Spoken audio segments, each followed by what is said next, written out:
So this is played at, did you play this at Borgata or at Parks? No, this is 2-5 at Parks, So 9-handed. 2-5, 1K cap. We know that. 9-handed at Parks. Okay. I'm 700 effective with early position under the gun +1. Okay. And I'm 1,000 effective with the hijack. So 700 effective with +1, and hijack has 1,000. Okay. Start us off. All right, I'm in the small blind with ace of spades, ace of clubs. So here in the small blind with ace of spades, ace of clubs. Okay. Yep.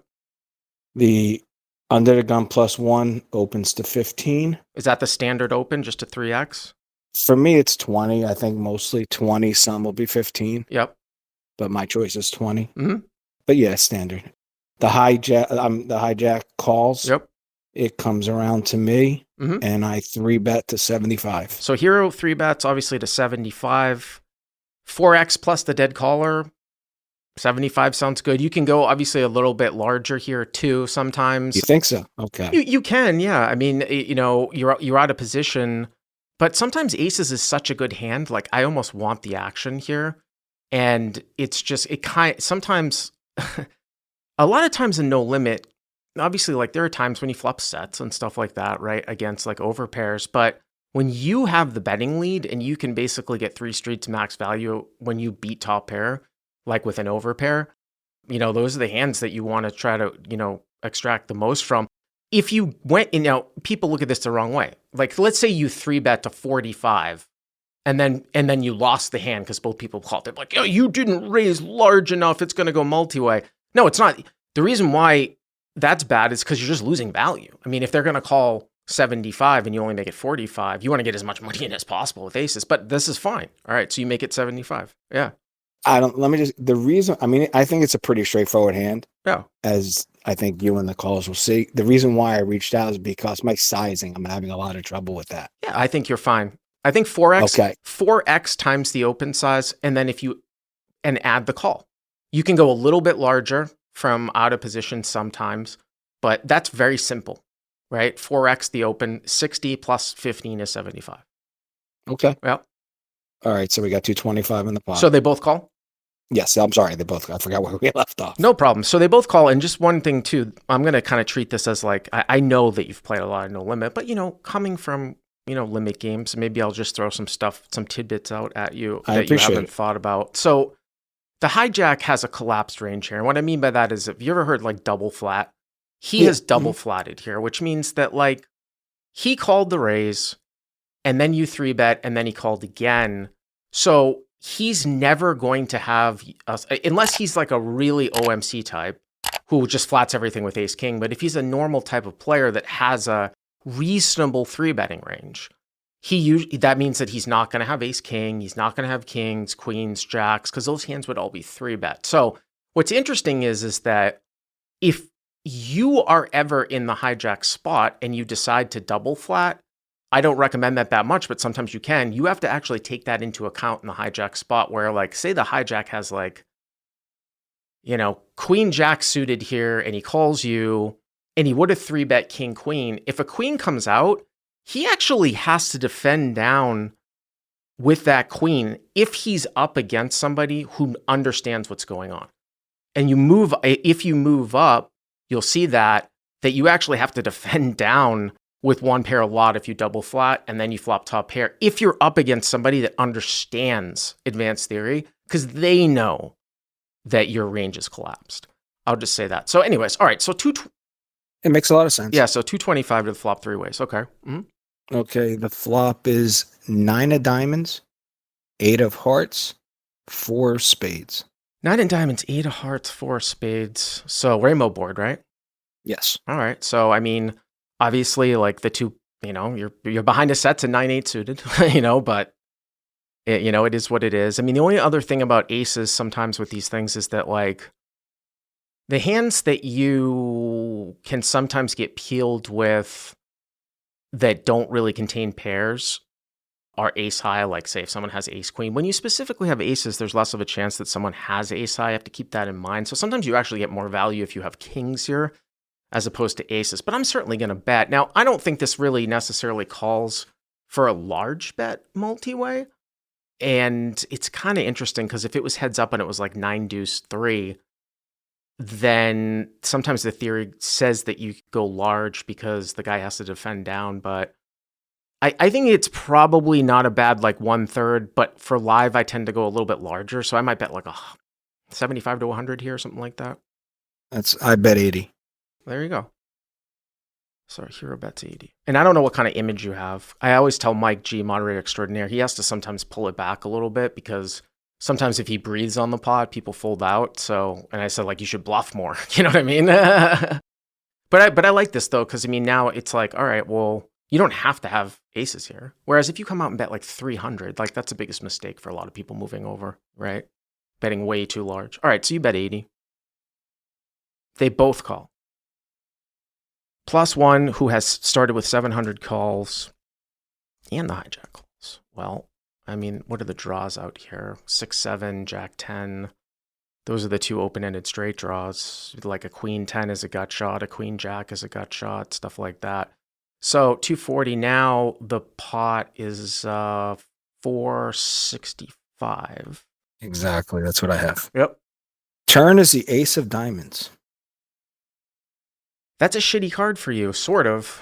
I mean, it's just it's a bad card in the sense that I don't know what kind of action you're going to get. Now, it does bring in backdoor diamonds. So if it was like the ace of heart, well, the ace of hearts would bring in backdoor diamonds too. I actually had a hand like this on the flagship. No, I put it on the video this week, guys, on Friday, where I checked aces. I think I was a 3-bet on 7-7 deuce, and I was in the small blind. A guy opened from +1. I 3-bet him. He called, and he came out 7-7 deuce with 2 hearts. I had aces with the ace of hearts. I checked. He checked back. The turn was an ace. And I checked again. What I'm saying here is that, yes, you can see if for some reason the ace, if the board was entirely rainbow and there would be no backdoors, it's such a good card for you because you block everything. Here, somebody could have 8x of diamond. I'm going to look back at the distribution of the suit. So I see that the 9 of diamonds is on the flop. It's 9 of diamonds, 8 of hearts, 4 of spades. So no one can have 9x of diamonds, but someone can have 8x of diamonds, 6-7, Jack 10, Queen 10 of diamonds, Queen Jack of diamonds, stuff like that. But I don't think you're going to go balls to the wall here. Also, too, I would want to see, again, look at the suits of your aces and try to figure out, is it possible that someone can have aces up if they're only playing suited aces? So the ace of diamonds and the 9 of diamonds is out there. You have spades and clubs. So someone could have ace 9 of hearts, cannot have ace 8 suited. They're all accounted for because the 8 is a heart. So it would be fairly unlikely it's a 3-bet pot that someone's going to have aces up here. I don't think you want to take huge sizing here, but what did you do? I bet 225. Okay. I mean, that's not... I mean, if you bet 225 and +1 calls, now the pot's going to be like 915, and then he's going to have like something like 400 left, and then if the other guy calls, it kind of... So you think 225 is on the larger side? I think it's fine. I just don't... You're going to have to get very, very lucky to be able to take this for 3 streets. And what I mean by that is get a 3-street call. Unless somebody is slow playing a set or made aces up, they're going to either turn a backdoor draw here and then miss at the end, or it's just hard. So hero bets 2, which actually you could make a case that you might actually bet larger here, Ron, to get called by the draws anyways. Because actually, now let me think about this, Ron. Let me do an audible. Yeah. I might actually bet larger here. Because if the backdoors are going to call you anyways, and everything else is going to fold, what gets called for 225 that gets folded out for like 300? That's 330. I was just going to ask, does 330 sound good? Maybe 300, something like that. So yeah, that's interesting. All right, so hero bets 225. Can I ask you, what about an overbet? Would that be too zealous?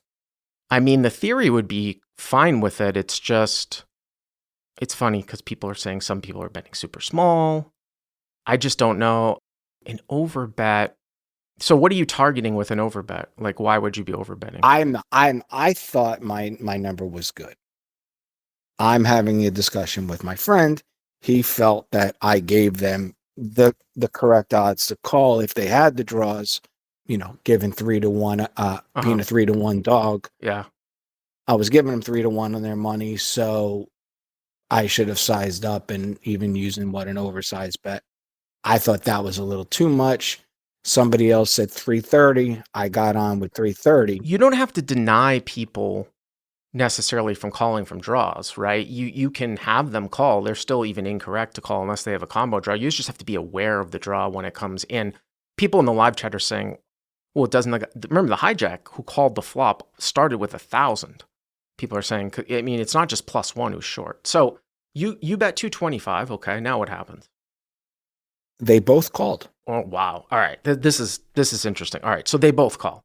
All right. So the +1 and the hijack call. So you basically know, I mean, there's a 99% chance here that somebody's got some sort of draw, right? Because all the aces are accounted for, right? And I don't even know if aces up, like I said, like there's so few aces up, they might just jam anyways. Now, like on the turn, like the +1 guy, he only starts with 700. If he made aces up now, he's going to jam. And the hijack might do the same thing too, right? You know what I mean? Like, I might raise. If I was the hijack and I had called the open, if I had called the open with ace-9 suited, and then, you bet the flop and it went call, call, now you bet turn, this guy calls, I might raise here. So I just think, and there's really no other ace high that people should be calling the flop with. So I would be, there's definitely some cards here that are going to concern me on the river. And the main one is going to be backdoor diamonds. And obviously you got to look out for the straightening types of cards here too, right? Sure. Yeah. All right. My thought at this point was I thought the early position was looking at a big pair and was looking for his set. And I thought the second, like you said, that's double flatter is condensed range. I thought they were on the draw. I mean, I suppose the hijack could still have something like Jack 10 that didn't even have diamonds now, because you go 225 call. I mean, he's getting like 4-1. So yeah, the concerning cards here I would say would be a queen and obviously, a queen, a 7, or a backdoor diamond are probably the most, I would say, concerning cards. So now now it's 450. 1140. It's 450, 675. Yeah, 1140. The pot's 1140. The guy who's short from +1 only has like maybe 300 and change left, and then the other guy's got like just under 700, something like that. Okay. Yep. So the river's the king of hearts. Oh God, just the absolute biggest brick in the world, huh? God, this is this is interesting here. So you have the nuts, like literally the nuts. You have the nuts here. And then I am absolutely not a huge proponent of, usually, especially at the 2-5 level, one of the small stakes exploits is don't give up the betting lead, because people will check behind quite a bit. You know what I'm saying? They're going to check behind with hands that they should value bet. This one's so extreme though, Ron, because of the fact that we talked through that both of these guys almost should always have a draw here, that the aces up combos are so infrequent here because they would have jammed turn. I actually might check the river here, to be honest with you, because the other thing too is that now, like if you plow through, if you check the river, most of these guys are not going to think you have ace king. This is a very, very extreme example. And maybe one of them bluffs if you check the river. But I just don't know what betting here is going to get close. I mean, again, it's 2-5. So you might have a guy in there with like ace 10 off who like called the flop, who I guess might call your bet at the end. If they were playing reasonable though, neither player really should have anything here. I got to be honest with you. Now, I know as a gut reflex, we want to bet, and that's usually what I sort of, endorse. But here, it's actually kind of an extreme example. I like what you said in the beginning. I gave the opening guy a pocket pair. I gave, obviously, overpair since he's still calling, and calling 225 being the first one with someone to act behind him on the turn. Well, he's not calling with an overpair on the turn, though, right? You bet 220 on 984. Say the guy's got jack, right? He calls the bet from +1. He's not going to call your 225 with the guy behind you. Even if he does, he's not going to call your river bet though, right? With jacks. Well, especially when the king comes. Right. Well, yeah, that's what I mean. Yeah. It was the second player, her, I couldn't figure out I mean, at the point it didn't matter. Once the king comes, I know I have the nuts, so it's just a matter of how I want to play it. And I thought she was on draws. So obviously they all bricked out. So I just wanted to target the 300 that the under the gun +1 had. And since he only had 300 left, I just went all in because I didn't think I was going to get a dime from the lady. So I really put her on draws. So here it goes all in. So goes all in for what? Like just like 675, something like that. Yeah. I mean, I had more, but yeah, I mean, right. I mean, for 675 effective for the hijack. Yeah. But do you follow me why I might actually like check here? Yeah, because what else? Yeah. Try to hope that they bluff it off. Yeah, because it just doesn't seem like when you have all the aces here, and aces up's going to do a lot of raising on turn. It just and the other thing too is somehow if somebody was slow playing like a set and didn't jam the turn, they would jam the river though, even though these guys check back, right? Like if somebody was sitting there with like a set of eights and somehow like slow played it to the river, you will get that money. You know what I'm saying?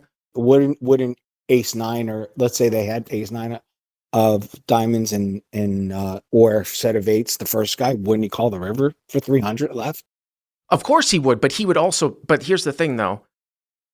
So when you get into a situation like that, yes, he would call, but he would also bet. So if he's got a range of bluffs that once in a while might bluff, and then he's got hands that will value bet, you can just check because you're not going to lose the value, right? Because if you bet, the bluffs will fold. So yeah, you'll get the call, but the guy's going to move in anyway. But I don't think anyone's got ace nine. So you moved in for 675, and what happened? Yeah, they both folded. Okay.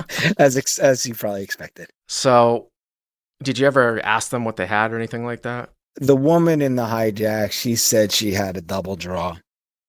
She said that I got very lucky. Let me ask you this question. Do you think that either one of these players might have bluffed at the end? I don't think so. Definitely not the woman. The guy across we were totally opposite ends of the table, so I couldn't speak to him at all. The woman, she just offered that, she picked up a diamond draw on the turn. She had a straight draw, but again, I don't know if it was 10 jack or a gut shot. Yeah. Or what it was. I mean, the other thing too that you can do is make like a stupid small bet. I mean, that not even to get raised, but just make some ridiculous small bet. And I don't, again, though, it's so hard because no one really has anything here. But Ron, I appreciate you calling in.